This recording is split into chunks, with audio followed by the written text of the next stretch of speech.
Baiklah, pada kesempatan kali ini, saya, Satrio Hasyan Sitaanggang, NIM 164203050, akan menjelaskan hasil tugas besar kedua kelompok kami, yaitu analisis data pada Microsoft Excel. Jadi, untuk apa sih analisis data? Jawabannya adalah untuk mengumpulkan informasi. Dalam kasus tugas kami ini, fungsinya adalah untuk mencatat informasi mengenai gempa bumi dalam rangka mitigasi bencana ke depannya. Lalu yang kami bahas selanjutnya adalah apa yang menjadi tujuan kami di sini. Tujuan kami yaitu pertama, mendeskripsikan data analisis tentang data gempa bumi selama 1 tahun. Kedua, mengetahui karakter dari setiap data. Ketiga, mengetahui nilai range dan persenan data kosong dari data gempa bumi yang diperoleh. Keempat, menganalisis statistik dari data yang diperoleh. Kelima, mengetahui bentuk visualisasi data dan cara membuatnya dalam Excel. Keenam, menunjukkan bagaimana korelasi antar semua atribut kuantitatif yang ada dalam tabel.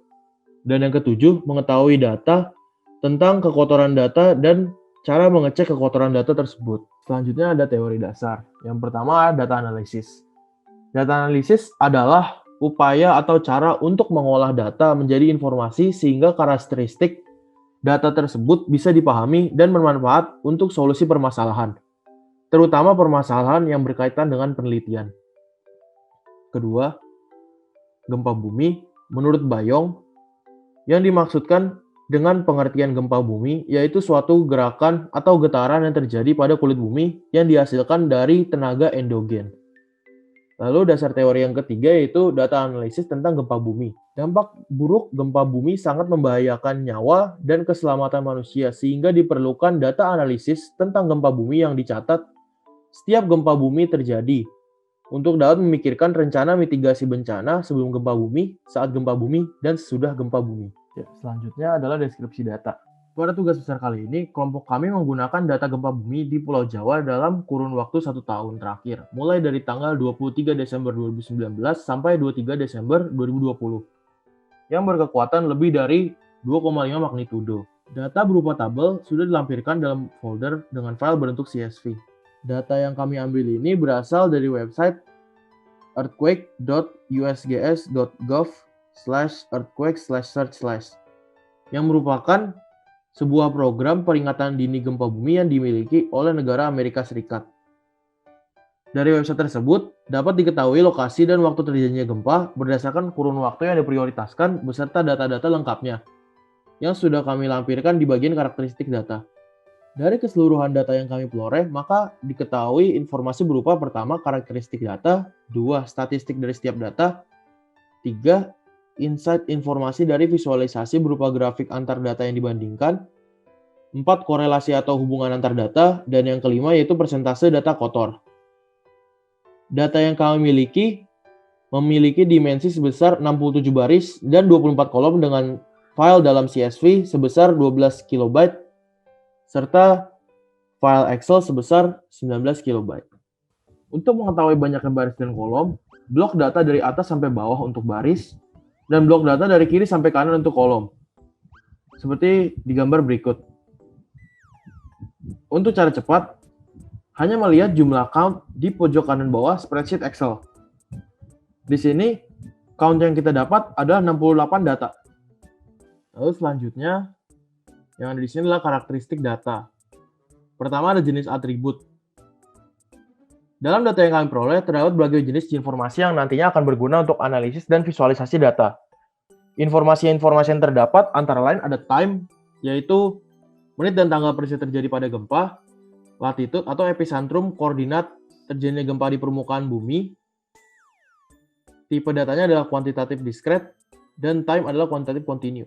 Lalu ketiga ada longitude, yaitu epicentrum koordinat terjadinya data di gempa di permukaan bumi, dengan tipe data longitude yaitu kuantitatif discrete. Lalu ada depth, yaitu hipocentrum titik gempa dalam kilometer pada kedalaman tertentu, dengan tipe data depth yaitu kuantitatif kontinu. Kelima ada Mach, yaitu nilai magnitudo, yaitu berjenis kuantitatif kontinu juga.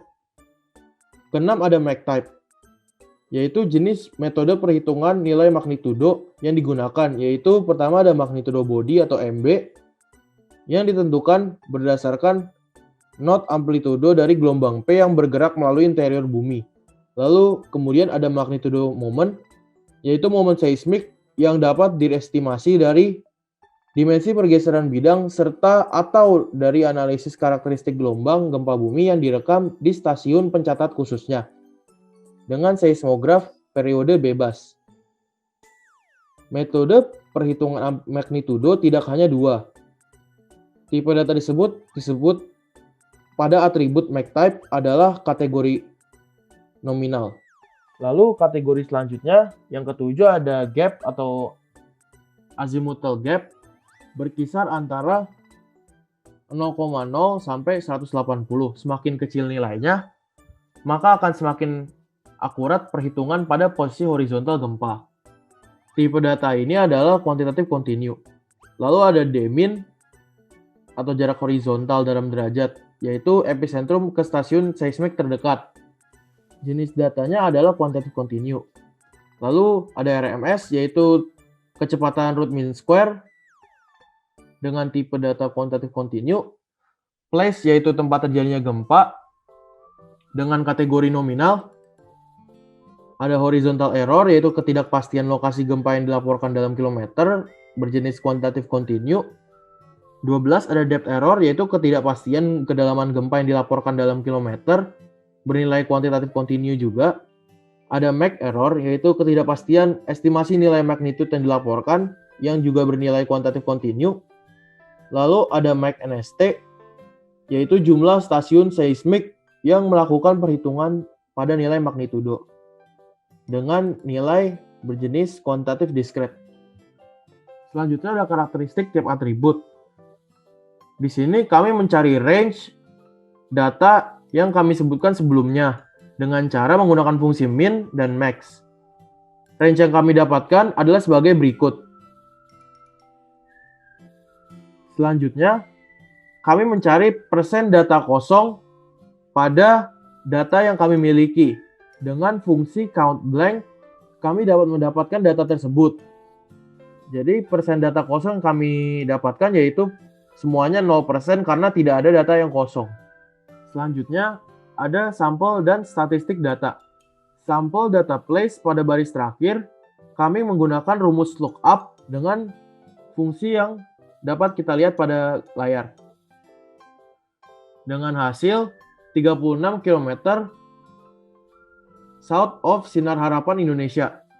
Keterangan, rumus lookup menggunakan fungsi pencarian dalam baris atau kolom dengan melakukan kecocokan data dalam suatu range table. Lalu, sampel data selanjutnya yaitu sampel data maksimal dan minimal pada atribut MAC error. Caranya dengan menggunakan rumus min dan max yang telah kami sebutkan sebelumnya. Min digunakan untuk mencari nilai terendah pada range nilai dalam tabel, dan max digunakan untuk mencari nilai tertinggi dalam range nilai yang ada dalam tabel. Hasilnya yaitu minimalnya adalah 0,041 dan maksimalnya adalah 0,211. Selanjutnya, kami mencari banyaknya sampel data MWW pada kolom MACtype menggunakan fungsi COUNTIF. Rumus ini digunakan untuk menentukan banyaknya data dengan kriteria tertentu. Dengan hasil kami yang dapatkan yaitu 5.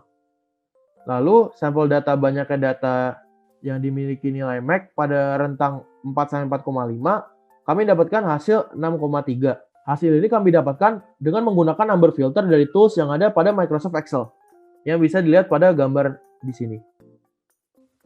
Selanjutnya, yang kami lakukan adalah mencari statistik untuk latitude.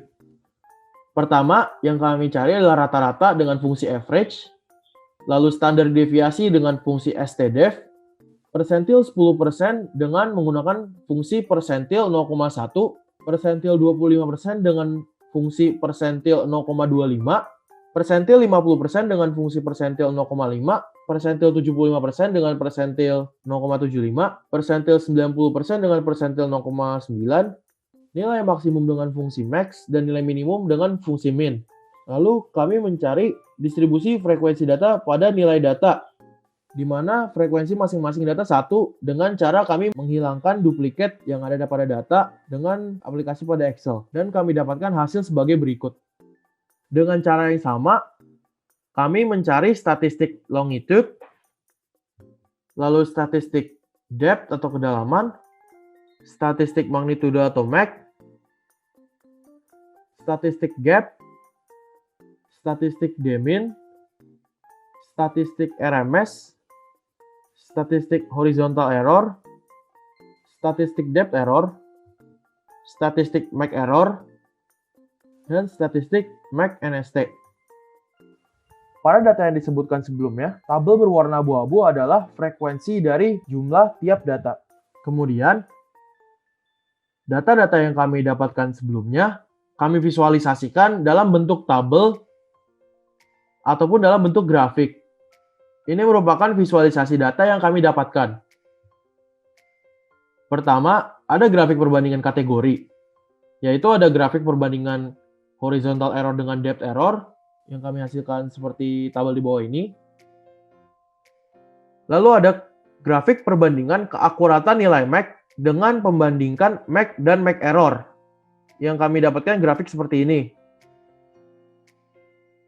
Lalu ada grafik perbandingan latitude dan longitude gempa. Seperti di bawah ini. Selanjutnya, kami mendapatkan grafik penampilan perubahan terhadap waktu. Pertama ada grafik perubahan nilai MAC terhadap waktu yang kami dapatkan seperti ini. Lalu ada grafik perubahan nilai gap terhadap waktu yang kami dapatkan seperti ini. Selanjutnya, grafik yang kami dapatkan adalah grafik penampilan hierarki dan hubungan keseluruhan bagian. Yang pertama ada grafik hierarki, horizontal error, depth error, dan MAC error. Seperti gambar di bawah ini. Dan grafik hierarki demin dan RMS. Yang kami dapatkan seperti gambar bawah ini. Selanjutnya, ada plotting relationship. Pertama, ada plotting antara horizontal error sebagai X dan depth error sebagai Y.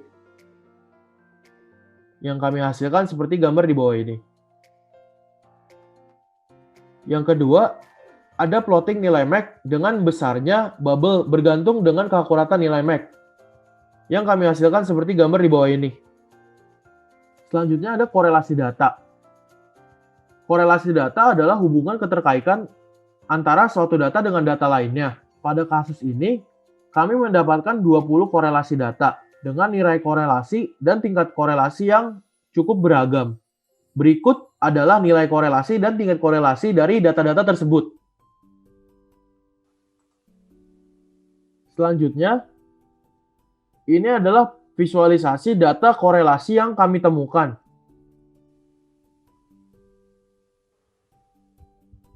Selanjutnya data cleansing atau pembersihan data.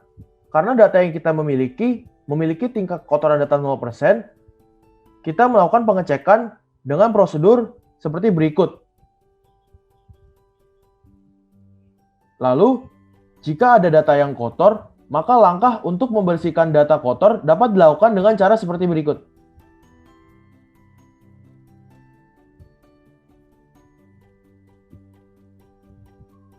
Sekarang kita tiba pada kesimpulan.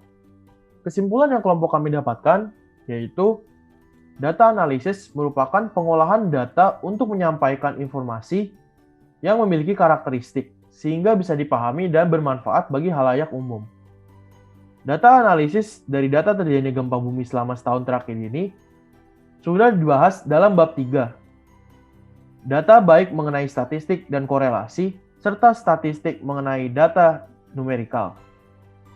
Di antaranya ada rata-rata atau average, persentil, standar deviasi, frekuensi, dan nilai minimum dan maksimum. Statistik tersebut dapat diselesaikan menggunakan rumus-rumus yang terdapat pada Microsoft Excel dan rumus-rumusnya sudah dijelaskan pada penjelasan bab 3 tadi. Terima kasih telah menyaksikan video ini. Mohon maaf apabila ada kesalahan kata.